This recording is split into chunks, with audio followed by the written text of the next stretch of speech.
The number one question I always get is, if I had one piece of advice to give to somebody, what would it be? And honestly, every time I hear this, I hate the question. And it's because it's impossible to answer without having proper context for the person's situation, what they've got going on in their life, what their skill sets are. It's literally impossible to answer from a stranger. But nonetheless, I am going to attempt to answer it for a very specific person. If you own a business, or if you're an investor, or you're self-employed, this advice, I think, is the most important thing that I would give you. But before I give you this one most important piece of advice, if you're new to my channel, my name's Ryan Pineda. I'm a real estate investor here in Las Vegas. I've done hundreds of house flips. I've bought hundreds of rentals. I also own 6 different businesses that are doing millions a year in revenue. And if you want to learn about how I can help you out, go to ryanpineda.com. Now, the thought of doing this video came while I was doing a training for my agents at Forever Home Realty. It's one of my businesses here in Las Vegas, and we have over 150 realtors. And during this training, I wanted to give them advice on what would actually separate them from their competition. I don't know the full statistics, but as of right now,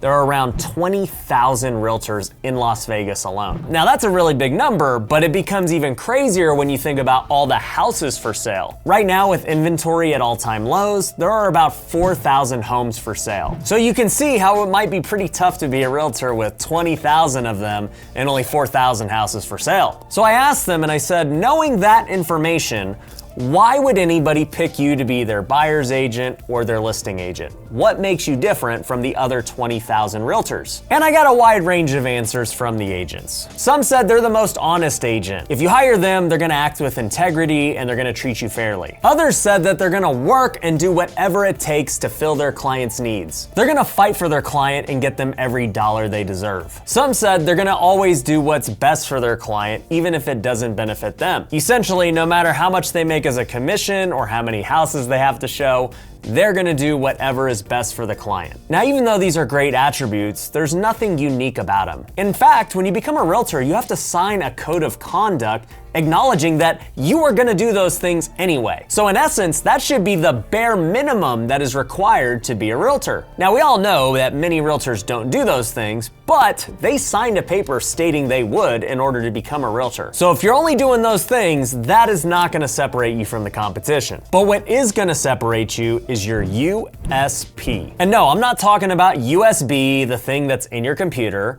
I'm talking about your unique selling proposition. And for me, this is the number one piece of advice that I can give business people or anybody trying to sell a product or a service. Your USP is what separates you from the competition, even when there are a ton of people just like you selling a similar product. It's also what allows you to charge more than the competition for a similar product. I'll give you some examples of USPs in my own business, but first, let's talk about realtors since we're on that topic. The default way that people usually get more business is to lower prices. You'll see realtors do this. If somebody's offering to do a listing for 3%, another realtor will come along and say, hey, I'll do it for 2%. But then another realtor will come along and say, hey, I'll do it for 1%. And then another realtor will come along and say, hey, I'll do it for a flat fee. Obviously, as you can tell, dropping your prices is probably the worst thing you can do in business. What it tells me is that you don't have a strong enough USP to support a higher price. And if you do the default method of just dropping your price, you'll always end up working twice as hard to make half as much. It's an inevitable race to the bottom. And there are only a few companies where dropping prices really makes sense. One of those companies is Amazon. When you're selling hundreds of billions of dollars a year, you can afford to drop prices because you know you're gonna make it up in massive volume. But for little guys like you and me, dropping prices is usually the worst thing you can do. So instead, you should be thinking about developing a USP that allows you to charge premium prices while also delivering premium value to your customer. So let me give you a couple examples for realtors. One that I can relate to is the investor realtor. So maybe that realtor's USP is that they are the best realtor for investors. anyone who buys with them is always getting a good deal that they're able to cash flow or flip for a profit. And they're able to back it up because they're consistently finding good deals. Well, I can tell you, I buy deals from many realtors who do this, and they charge me a premium for it. For one, I never haggle their commissions, and in fact, a lot of times they make twice the commission because they're representing the seller and me. And if I don't want to buy it, they have other people who will, so they don't ever need to go down on their commission. So you can see in this scenario that this realtor has developed such a strong USP that not only are they able to maintain their commissions, they don't ever have to drop, but they're also able to make double the commission. Now the thing is, with any USP, there's also gonna be skill involved with it. This realtor's unique skill is that they're great at finding and negotiating deals. And so they can charge a premium for it, even though other realtors in the industry are constantly slashing their commissions to get clients. Instead, this realtor just delivers insane value, and their customers like myself are happy to pay more for it. But let's go to the other end of the spectrum. Let's say that your USP is you are the top agent in this specific neighborhood. You see a lot of realtors do this. They say, I sell only Southern Highlands and I am the best. I have sold more properties in Southern Highlands than anyone else. I've gotten everyone more than top dollar. We've set new comps. I'm the best. Now here's the pros and cons of that. The pro is that if I own a house in Southern Highlands, I'm probably gonna use this person to list it. I've seen their name around the community, they've sold so many houses over there, and they are setting top dollar new comps every time they sell. If I'm a seller of a home, I want that person listing my home. And guess what? That agent is gonna be able to charge a premium for that because they have established their USP as being a very dominant, unique thing that no one else has. You can certainly go hire another realtor, but they're not the neighborhood specialist, nor do they have the track record this person has. So if you're comparing apples to oranges, you should definitely be paying the specialist more than the non-specialist. This same type of USP works in luxury real estate as well. There are agents who will only take luxury listings, and they're able to go to sellers and say, look, I've sold all this luxury real estate, this is all I do. I turn down listings that are below this threshold because that's not my specialty, it's not worth my time. And because they've sold so much luxury real estate, they're able to say that they have other buyers that people don't have access to, they have pocket listings, and they have all these other benefits and experience that other agents simply can't have. And because of that, they do not need to slash prices. They can actually charge a premium because of their USP. So the thing you need to realize when you're developing this unique selling proposition is that it is going to be niche and unique. You're not going to be able to appeal to everybody. The jack of all trades is a master of none for a reason.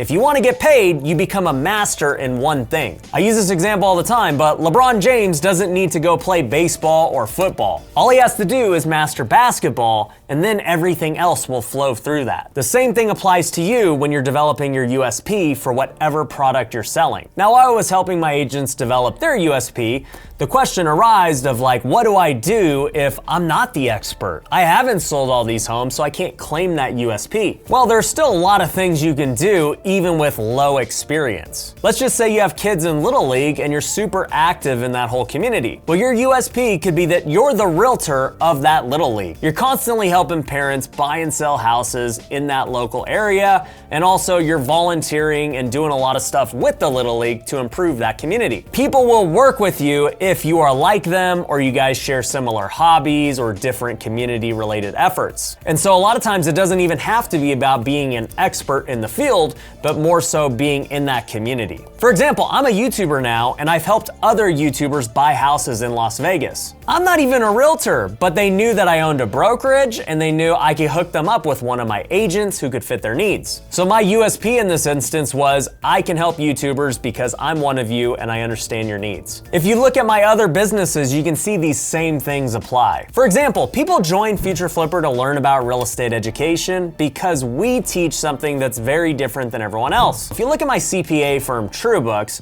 we have made our USP in the real estate investing niche. Basically, if you're a real estate professional, you should go with us because we're led by a real estate professional who's using our services and developing new services based on his needs. And because I'm constantly looking for new tax loopholes and different ways we can do things, we're able to give that to all of our clients as well. and they know that they're getting the very best tax breaks and tax strategy that they can get. Now, I will say we charge a lot more than a typical tax firm, but we still have hundreds of clients because we offer so much extra value and we're in a specific niche. Another example is my fund, Pineda Capital. There are a ton of different real estate funds out there. What makes mine unique? Why would someone choose me over all the more established funds in the world? Well, for one, I'm out here on YouTube very transparent about what I'm doing. You know that if you invested a deal with me, there's a good chance it ends up on a YouTube video, and you can now go tell your friends that, hey, I invested in that deal. Other funds are not like that. Everything is done behind the scenes. You don't really have a relationship. So it offers this unique transparency,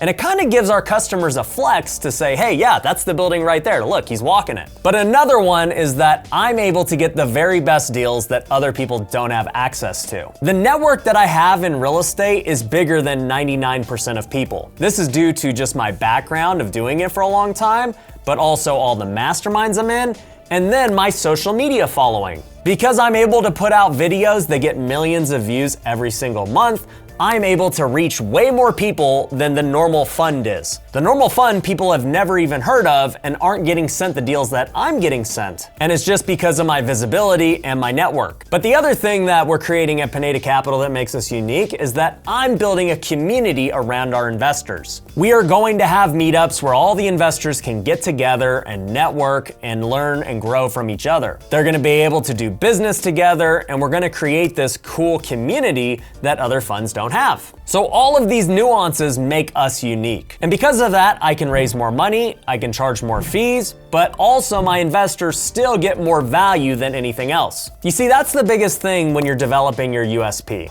If the customer is going to use you and pay a premium, they need to be getting so much more value than what that premium cost. And it needs to be way more value than what the competition is offering. And I can tell you for us, even though we charge premium prices, we have so many customers who are satisfied and do business with us in other businesses that I own because our USP is so strong and we deliver so much value. And so whether you're in business or thinking about starting a business, I would definitely say start thinking about your USP and what makes you different. Don't be like everyone else and look at the competition and say, okay, I'll just price it under them and go get customers. Figure out how you can develop a USP that gives your customers a ton of value and allows you to charge a premium. Because in the end, I would rather have less customers who I know are loyal, who I know are getting a great return, and make more money doing it that way than to have a bunch of customers who have just discounted prices and now they're a pain in the butt because now I have more customers, I have more overhead,